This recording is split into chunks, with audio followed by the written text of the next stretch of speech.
Hey team, so you're going to need some string. You don't want stretchy string, you want inelastic string. A stick, doweling or any stick will do, some scissors, and colored markers. Go get those things, come back when you got them. I've got this stick here, and it's got these notches for the knot to hold the string in place. You don't have to do that. You can tie like a clove hitch knot and it'll pretty much stay, but there's a risk of it slipping off the end. You can use glue to hold it in place.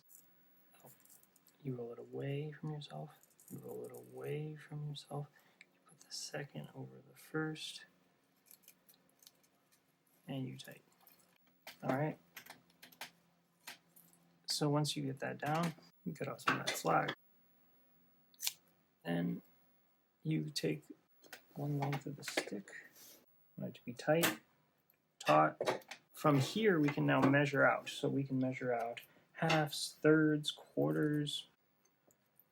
So we can fold the string and get pretty precise. This is half of a stick here. Now the way that we're going to be setting this thing up, it's going to be like this is the ground and the string drops down. So when the length of the string perpendicular to the ground is half the stick, we make this angle. I can also do a quarter of the stick. I could go fold that here, 3/4. Make that side taut. And then we have 1/8 as well.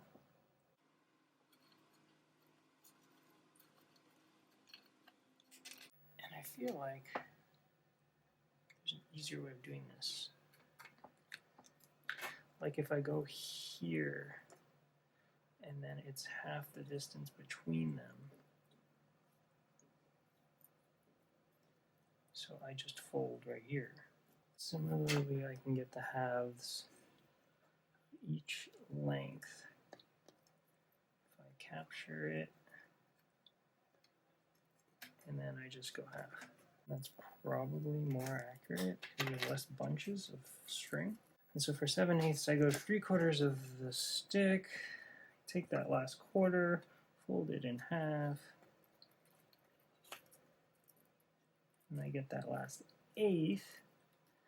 So this is 7/8. That was on camera, that one was smooth. 8/8 of course is 1 whole, 0/8 is of course 0, and we have finished our 8ths. Time for the 6ths. I'm doing 6ths in red because it's like Halloween. Got to start with thirds, and then I'll cut that in half. I could also start with half and then cut that in thirds. I can have thirds now to get 6ths. 1/6, 2/6, 3/6, 4/6, 5/6, 6/6. And here we have a ruler. You can of course use a metric ruler after or instead of this if you want to do it that way. I find this to be a useful exercise in fraction work.